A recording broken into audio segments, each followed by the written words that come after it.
예, 말씀 듣다 보니까 실제로 당대표가 자기가 당사자인데 기명으로 하자라는 혁신위의 입장을 거들어준 셈이거든요. 김 실장님 혹시 그 혁신위와 관련해서 민주당 내부 반응이 어떻습니까? 뭐 친명은 다 옳다, 뭐 비명은 아니다. 저 혁신위원회에 대해서는 비명, 친명 다 싫어합니다. 다 싫어요? 예, 다 싫어해요. 예, 더 잘 아시잖아요. 그 뭐 비명계에서는 그 혁신위원회를 그 물갈이의 어떤 그 도구로 이용한다는 의심을 가지고 있어요. 실제로 그렇게 의심할 만한 그 내용들이 진행되고 있잖아요. 예를 들어서 권리당원 50%의 의견을 반영해서 공천하겠다는 건데 권리당원의 의견을 존중한다는 것은 언제나 한국 정치사에서 주류가 비주류를 척결할 때 쓰는 정치적 명분이고 정가의 보도예요. 거기다가 3선 이상 한 의원은 50% 감점을 주겠다. 네, 감점 대상이 되셨네요. 예. 근데 그거는 사실 위헌의 소지도 있어요. 위헌? 예, 네. 그래서 이런 부분들이 이제 비명계에서는 굉장히 의심의 눈동자를 가지고 있는 것이고 친명계에서는 아무래도 이재명 대표를 좀 보호해야 되는데 이거를 사실상 강요하고 있다, 혁신위원회가. 그러니까 네. 친명, 비명 다 부담스럽고 불편한 존재들이죠. 근데 그래서 그러신지 자꾸 혁신위원회 최근 행보가 자꾸 이재명 대표의 그 워딩하고 이렇게 박자를 맞춰서 가는 모습은 별로 바람직하지 않아요. 이재명 대표가 아예 언급을 안 하는 게 좋습니다. 오히려. 근데 자꾸 언급을 하시잖아요. 기명 투표에 대해서도 언급을 하자마자 또 혁신위가 보조를 맞추고 이런 거는 별로 바람직하지 않은 것 같습니다. 아니 근데 이제 혁신위도 그 스스로 얘기하기를 혁신위원 중에 혁신위는 이재명 대표를 전제로 한 기구이다. 스스로 실토하고 있어요. 더구나 뭐 제가 해당 행위를 했다고 저한테 이제 엄중경고 얘기까지도 당대표한테 들었는데 거꾸로 좀 기가 막힌 모욕적인 발언까지도 들었습니다. 뭐냐면 혁신위원장이 네. 이 더불어민주당을 오합지졸 또는 콩가루 집안 일부 당의 인사들이 탈당, 신당, 분당 등을 언급하며 당의 분열을 조장하는 일들이 발생하고 있습니다. 당과 대한민국의 운명보다는 자기 정치에 급한 나머지 자중질환의 모습도 보입니다. 기강이나 길이 없는 조직을 민주적인 조직이라고 하지 않습니다. 오합지졸이나 콩가루 지방이라고 그러죠. 무한민론은 옆집에 불구경하시는 거 아니지 않습니까? 말씀 좀 조심해 주셨으면 좋겠습니다. 더구나 지금 초선 의원들에 대해서는 코로나 때문에 학력 저하된 학생들을 보는 것 같다. 그 전에 가르쳤던 학생과 코로나 시대를 겪었던 학생들의 차이가 분명히 있더라고요. 아주 심각할 정도로 있었어요. 예. 일단 그들은 학력 저하가 심각했어요. 어. 근데 초선이 코로나 때 딱 그 초선들이신 거예요. 그래서 소통이 잘 안 되시는 느낌이 들었어요. 이거는 진짜 초선 의원들이 들고 일어날 일이에요. 네, 안 들고 일어났잖아요. 이재명 대표도 조용하자. 이재명 대표도 초선 0.5선이지 보궐로 들어왔어요. 아, 그러네요. 그죠? 네. 아니 그러면은 도대체 이재명 대표는 뭐 하냐고 도대체.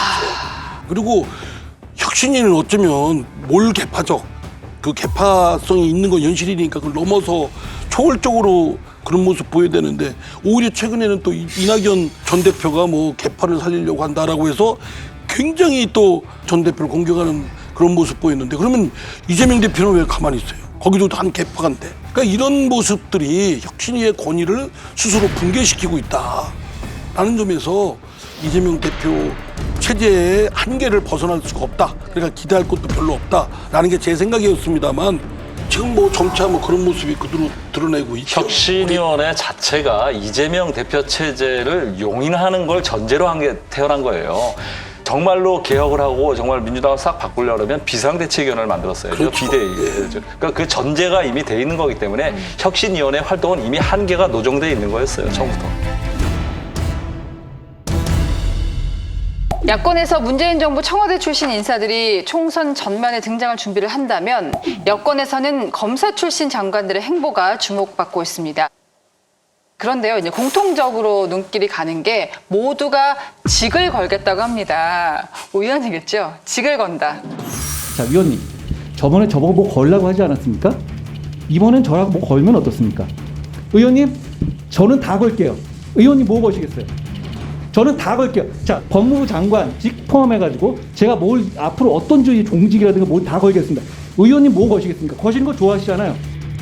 제가 김건희 여사 땅이 거기 있었다라는 것을 이 사건이 불거지기 전에 조금이라도 인지하는 게 있었다고 한다면 저는 장관직을 걸 뿐만 아니라 정치 생명을 걸겠습니다. 백선엽 장군을 친일파라고 지금 거기 위원회에서 규정을 해놨지 않습니까? 그렇죠. 이분은 친일파가 아니에요. 제 직을 걸고 이야기를 할 자신이 있습니다. 일단은 뭐 자리를 걸겠다고 얘기하신 분의 원조는 한동훈 법무부 장관이시잖아요. 김우겸 의원하고 설전에서 뭘 걸겠습니까? 라고 얘기하셨잖아요. 장관직을 걸겠습니다. 라고 얘기했잖아요. 그리고 다음이 이제 이복형 금감원장도 그 뭐 주가 조작 세력, 공정 시장 질서를 해치는 세력과는 자리를 걸고 자기 거취를 걸고 적길에 맞서 해결하겠다라고 얘기를 하셨잖아요.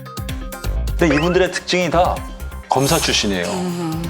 또 하나같이 또 총선 출마를 염두에 두고 계신 분들이잖아요. 우연의 일치치고는 좀 공교롭죠. 예. 그렇기 때문에 그분들이 아마 너무 더 강한 메시지를 던진 게 아닌가. 그리고 자리를 사실 걸고 하면 안 되잖아요. 대통령이 임명하는 자리고 국민이 정하는 자리인데 그렇죠? 아니 그런데요. 그분들이 뭐 장관직을 걸든 무슨 상임위원장을 걸든 그렇게 시선이 집중하지가 않고 별 울림이 없어요. 아 그냥 그만두지 뭘 거냐. 어? 그렇게까지 생각이 돼요. 그러니까 저는 뭐냐면 공직을 너무 가벼이 생각하는 거예요. 고위직이. 자기가 그 장관이든 상임위원장이든 그 자리를 맡았으면 상임위원장 같은 경우 임기 2년이 보장돼 있고 또 1년짜리면 1년이든 그 기간 동안 최선을 다해야 될 의무가 있어요. 책무가 있고. 그러면 되지. 그걸 뭐 직을 걸겠다고. 근데 표정은 별로 직 걸 생각이 없어요. 그냥 봐달라는 것 뿐이지. 그러니까 그게 애들 철부지들을 이렇게 막 칭얼거리는 것처럼 네. 보여져요. 그러니까 장관이면 장관감, 장관의 무게 또는 상임위원장이면 상임위원장의 어떤 무게 이런 게 느껴져야 되는데 네. 너무 자신들이 감당하고 있는 직책이 너무 무거운 건가? 아닙니다. 너무 무거운 건가? 아닙니다.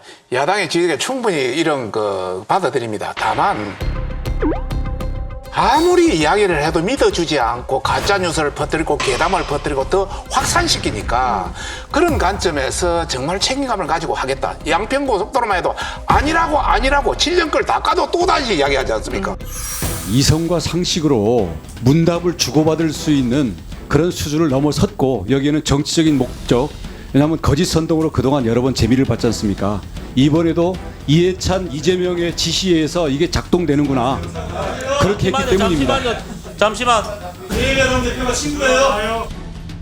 아니 그럼 탄핵까지 하실 겁니까? 그게 뭡니까? 거짓말하시는 장관이 법무관을 했으면 탄핵해야죠. 선동하고 있는 거는 장관님입니다.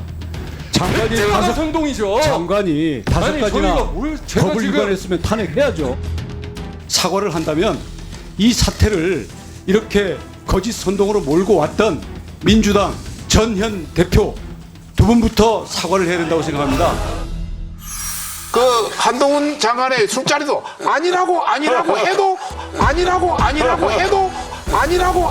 해도 또 자꾸 문제를 제기하지 그게 않습니까? 믿음이 안 가니까 아니죠. 그러는 거 아니겠어요?